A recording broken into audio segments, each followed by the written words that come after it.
Greetings hobbyists, this is Artisans of Vaul, and it's competition time!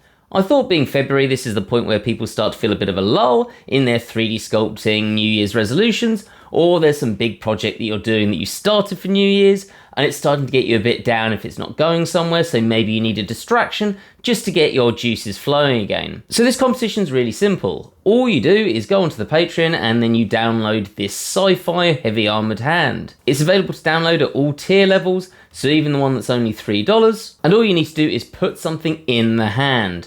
Probably something like a close combat weapon like this club that we just designed on the Patreon, or maybe something like a banner, or whatever else you want to do. Now what's cool about this competition is that it's going to be decided by the patrons, so all the pictures of your models will be put up for vote by the patrons, and they'll decide who's going to win. And the prize is a pretty cool $50, straight to your bank account to spend on whatever you want.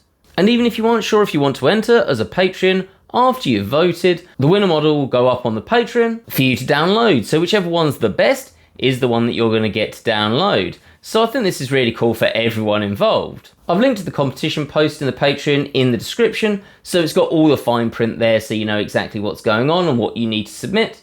But it can be pretty much anything that's going to fit in this hand. The entry deadline is 10 PM Greenwich Mean Time on Saturday the 9th of March. So it gives you loads of time to make the best thing possible, or even several options that you can decide which one you think is best. If you've got any questions, feel free to ask in the comment section, but as I said, all the details of this will be on the post on the Patreon. Have a great day guys, and good luck!